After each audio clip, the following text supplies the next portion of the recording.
Pulau laut nan indah dan elok memiliki legenda yang menarik untuk diceritakan. Menurut legenda, pulau laut dulunya dibangun oleh Datu Mabrur dari sebuah batu besar diletakkan di tengah laut. Peristiwa ini kemudian dikenal dengan negara di balik sumpah.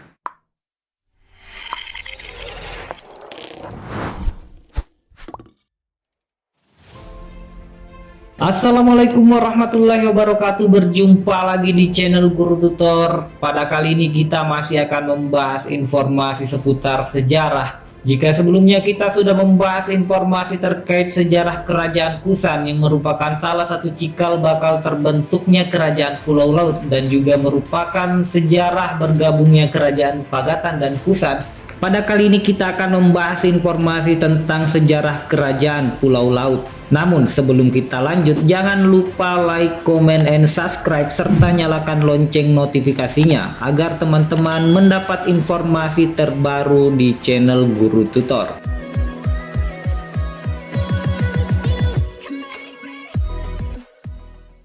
Sejarah merupakan gambaran peradaban masa lalu yang dapat menjadi landasan pembangunan masa kini dan masa yang akan datang.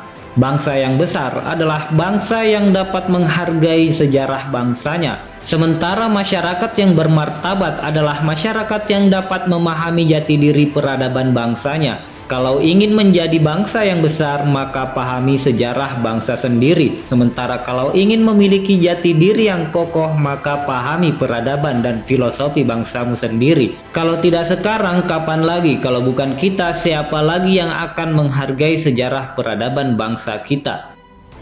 Pulau laut nan indah dan elok memiliki legenda yang menarik untuk diceritakan. Namun sayangnya hanya sebagian masyarakat sekarang memahami legenda itu. Sejarah Pulau Laut sebenarnya dapat dijadikan landasan pembangunan yang berbasis daerah dan memiliki potensi untuk menata masa kini dan masa yang akan datang dalam mewujudkan kesejahteraan masyarakat untuk kemajuan daerah.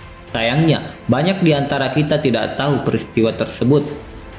Filosofi peradaban di Pulau Laut sebenarnya cerminan jati diri yang masyarakat sebagai bangsa dan menjunjung tinggi nilai-nilai kearifan sebagai bangsa yang bermartabat. Namun sayangnya, terkadang hal tersebut sering kita lupakan dan bangga dengan budaya yang modern. Peradaban asing yang belum tentu sesuai dengan norma-norma kehidupan bangsa kita sendiri.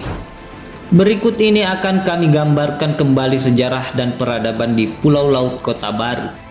Menurut legenda, Pulau Laut dulunya dibangun oleh Datu Mabrur dari sebuah batu besar diletakkan di tengah laut. Di atas batu itu, Datu Mabrur melakukan pertapaan sehingga menjadi sebuah pulau yang kemudian dinamakan dengan Pulau Sabak Halimun, atau ada juga menyebutkan Pulau Halimun. Di Pulau Sabak Halimun kemudian Datu Mabrur bermukim dan mengangkat anaknya Datu Belang Ilat sebagai tumenggung untuk mengatur pemerintahan di Pulau Sabak Halimun. Kemudian Raja Banjar, kerajaan Islam yang menguasai wilayah Kalimantan, menyebut Pulau Sabak Halimun yang gaib itu sebagai Pulau Laut. Hal ini diceritakan ketika saudagar Cina yang kandas perahunya di Sabak Halimun. Padahal ia tidak melihat ada pulau, namun ada mendengar aktivitas manusia yang melakukan kegiatan di sekitar perairan di mana kapal tersebut kandas.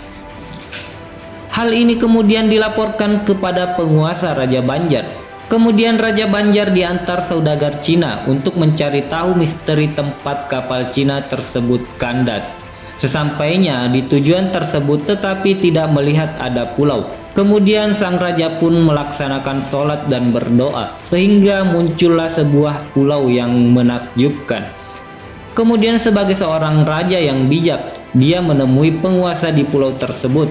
Singkat cerita, Raja Banjar bertemu dengan seorang tumenggung yang memimpin pemerintahan di Pulau Sabak Halimun. Kemudian Raja Banjar memperkenalkan diri bahwa ia adalah seorang raja dari Kerajaan Banjar yang merupakan salah satu kerajaan Islam yang ada di Nusantara. Kemudian sang tumenggung tertarik dengan kebajikan dan tata krama Raja Banjar sehingga tumenggung menyatakan diri masuk Islam dan berdaulat dengan Kerajaan Banjar. Kemudian tumenggung menyampaikan kepada para pendeta Sabak Halimun tentang maksud niat itu. Para pendeta tidak menghalangi niat dan maksud sang tumenggung. Namun mereka meminta kepada Tumenggung bahwa para pendeta Sabak Halimun akan tetap kepada keyakinannya selama ini dan akan selalu memelihara Pulau Sabak Halimun. Peristiwa ini kemudian dikenal dengan negara di balik sumpah, di mana terbagi duanya kekuasaan Pulau Sabak Halimun. Pulau yang gaib dipelihara oleh pendeta Sabak Halimun dan Pulau Laut dipimpin oleh Tumenggung yang berdaulat pada Kerajaan Banjar. Pengaruh peradaban di Pulau Laut dan Tanah Bumbu yang dirasakan hingga sekarang dan masih ada bukti-bukti sejarah yang dapat dipelajari adalah pengaruh peradaban budaya Banjar dan pengaruh peradaban budaya Bugis. Pengaruh peradaban budaya Banjar disebarkan melalui keturunan-keturunan raja-raja Banjar dan alim ulama di Banua ini. Kemudian pengaruh budaya Bugis diperkenalkan oleh saudagar Bugis yang seringkali melintasi dan melakukan perniagaan di wilayah Pulau Laut.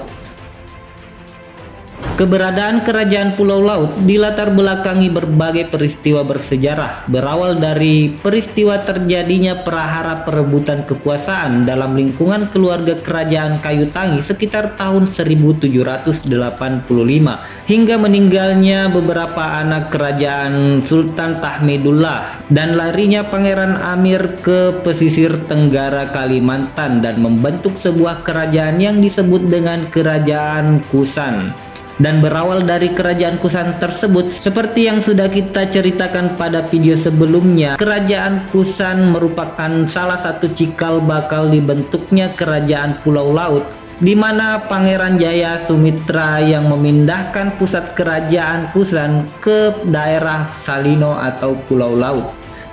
Selanjutnya kita akan membahas terkait masa pemerintahan Kerajaan Pulau Laut yang diperkirakan sekitar tahun 1840 hingga 1905. Adapun Raja Pulau Laut yang pernah berkuasa adalah yang pertama itu Pangeran Jaya Sumitra yang dikenal sebagai pendiri Kerajaan Pulau Laut. Kemudian beliau sendiri dinobatkan sebagai Raja Pulau Laut I.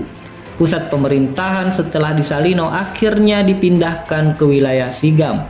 Raja Pulau Laut I wafat digantikan oleh adiknya Pangeran Abdul Qadir. Yang kedua itu Pangeran Abdul Qadir. Pada masa pemerintahan Sultan Abdul Qadir, Raja Pulau Laut II pada tahun 1870 telah banyak berdatangan pengungsi-pengungsi dari Sulawesi yang kemudian diterima dan mendiami pesisir dan pulau-pulau kecil di wilayah kekuasaan Kerajaan Pulau Laut. Mereka yang datang dari Sulawesi itu umumnya dari Sulawesi Selatan, suku bangsa Mandar dan suku bangsa Bugis Bone. Keberadaan dua suku bangsa ini diterima dengan baik oleh pihak penguasa Kerajaan Pulau Laut dan diberikan hak yang sama untuk tinggal dan membangun pemikiran yang hingga saat ini mereka hidup secara berkelompok sesuai dengan komunitasnya. Perkampungan mereka masih dapat ditemui di saat ini, yaitu di Tanjung Saloka, Pulau Marabatuan, Pulau Mardapan, Pulau Karayaan, dan Pulau Kalambau. Bahkan beberapa wilayah di daratan di Pulau Laut itu sendiri. Mereka semua hidup rukun di bawah kepemimpinan Kerajaan Pulau Laut. Pada tahun 1873, Sultan Abdul Qadir Raja Pulau Laut II meninggal dunia dan dimakamkan di Kampung Sigam. Kemudian setelah Sultan wafat digantikan oleh putranya bernama Pangeran Brangta Kusuma. Kemudian dinobatkan sebagai Raja Pulau Laut III. Selanjutnya itu Pangeran Brangta Kusuma yang menjadi Raja Pulau Laut III yang mempersunting Putri Intan Jumantri, putri dari Pangeran Kusuma Indra. Dari perkawinan ini kemudian melahirkan keturunan 4 anak laki-laki dan 5 anak perempuan, yaitu Pangeran Amir Husin, Pangeran Muhammad Seman, Pangeran Abdurrahman, Putri Amas, Pangeran Ismail, Putri Masmirah, Putri Ratna, Putri Mulik, dan Putri Bungsu.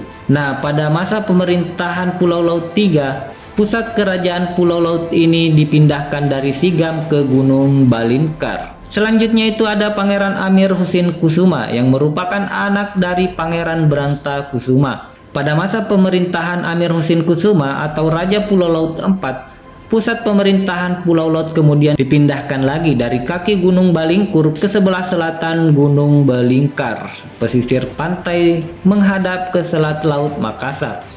Sultan Amir Husin Kusuma dalam perjalanannya melaksanakan ibadah haji di Tanah Suci kemudian wafat di Mekah. sebelum keberangkatannya ke Tanah Suci bahwa yang akan menggantikan kedudukannya nanti adalah putra sulungnya bernama Pangeran Muhammad Kusuma sebagai Raja Laut Kelima.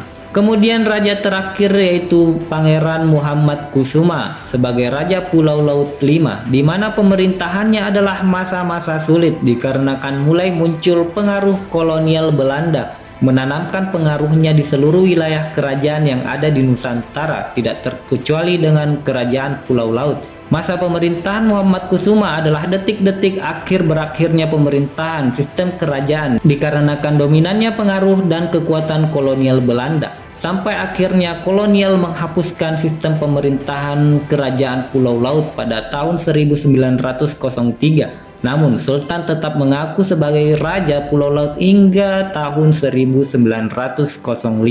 Nah, itulah guys informasi terkait sejarah Kerajaan Pulau Laut di mana memiliki peradaban yang sangat panjang yang diawali dari dengan hal mistis hingga menjadi kenyataan. Semoga memberikan informasi. Assalamualaikum warahmatullahi wabarakatuh.